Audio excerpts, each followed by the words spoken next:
Hi everyone, Nigel Saunders here. I'm here in Etobicoke at the Centennial Greenhouses for the Misseto Bonsai Show. Let's go inside now and head into the bonsai zone.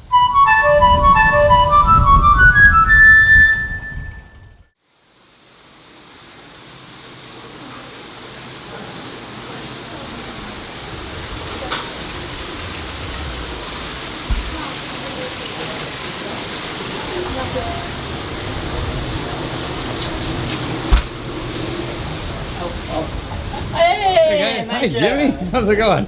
How's everyone doing? Good. Hey. Okay, come on. Goodness. Enjoy the show. Okay, I will.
me the PDF file.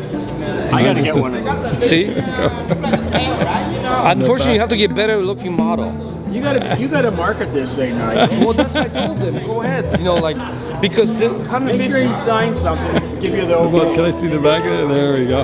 well, The bonsai zone. I asked him first before I even had a print test. I said, listen, this idea. Can I? Oh no, I have to.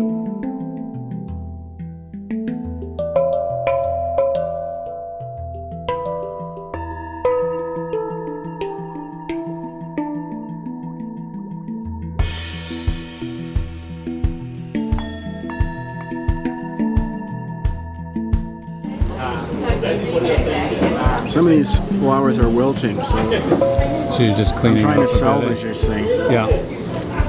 to get it through the show. I don't know whether it's the heat. It's not so bad. I think it's just that it's past their prime.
issue I raised earlier is because of the pressure of the sap flow, it'll push through anything that's soft.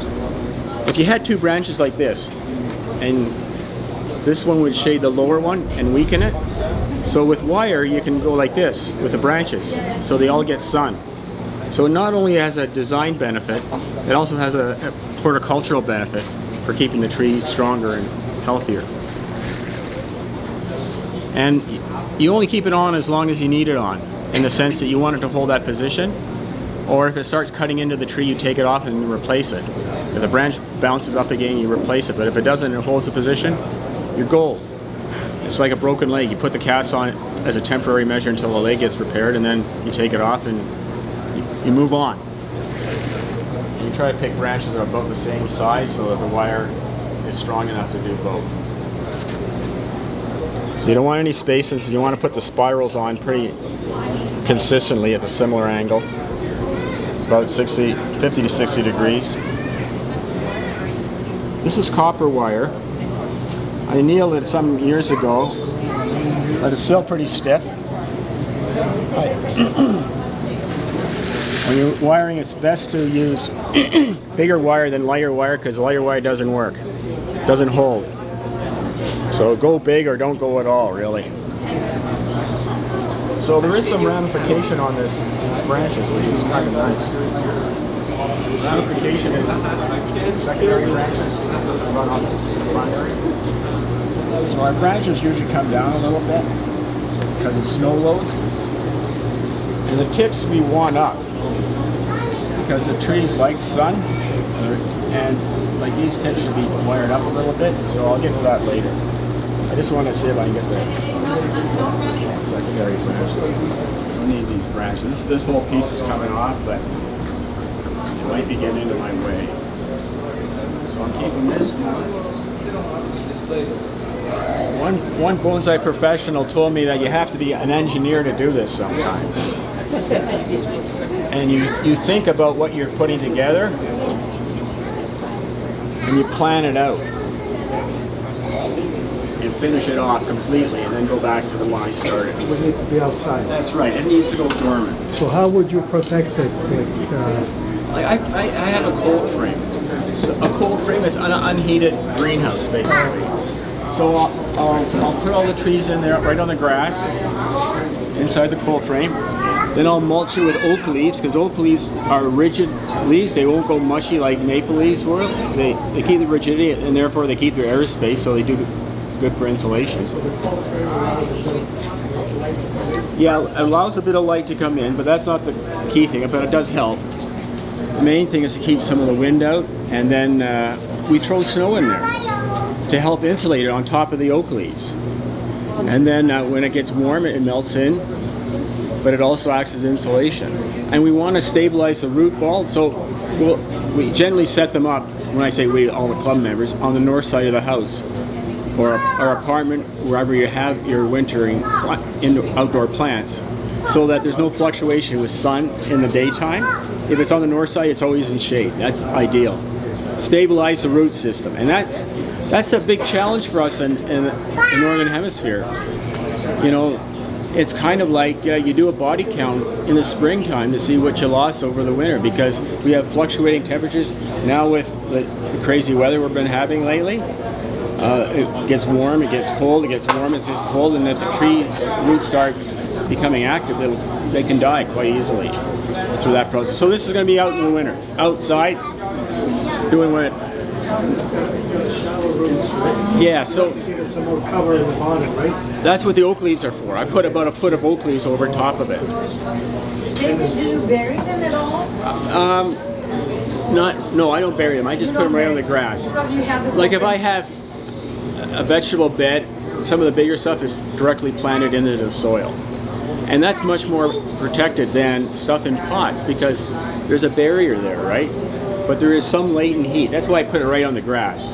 There's latent heat in the ground that's going to last a certain period of time. So if you put the mulch on top, you're kind of holding a bit of that in. But eventually it'll freeze, and then you want it to stay frozen. You take it out of the pot? No, some people do that, but I got so many. And I think that becomes a big issue, because repotting your tree, it's a delicate process, and it's usually done in the spring as it's coming out of dormancies rather than going into dormancy, where it has a lot more strength behind it, and I think the success rate is higher. But taking it directly out of a pot without touching the roots, it's not the same as actually cutting roots and repotting it as we normally do in the springtime. So it's a little safer process, but it's still a time-consuming and potentially dangerous proposition. I don't do that. Now, a couple of trees, I had one I donated. It was a marble tray, a Chinese style, and I would not winter that outside. So I took the tree planting off there and put it in another pot and wintered it outside.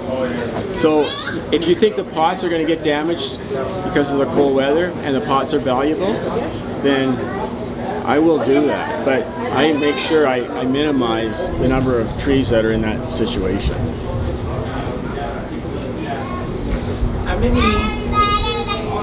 How many years do you change the soil on a plant like that? Well, that could probably stay in there for 4 or 5 years, right? Like I just went in there this spring, so and it's fairly high in the pot, so there's a lot of space in there, but I wouldn't want to leave it there. I would say a minimum you have to leave it in at least 2 years. If you do it every year, you're going to compromise the health of the tree. I've done that. I've done the 1 year thing because I wanted to get it into a show, right? And I killed lots of trees that way. I stress them too much, so it's better to have a lot of trees that distract you enough so you don't have a small number that you kill. Because you kill them with love. 10 trees you'll kill. 50 trees you don't have enough time to kill them. You're running around checking them all, and it's just like the 2 spoons for the branch. If you got 50 spoons from the trees, then they can only get so much love and attention. They're all love, but I mean the attention is what kills them. Okay. Thank you. Okay.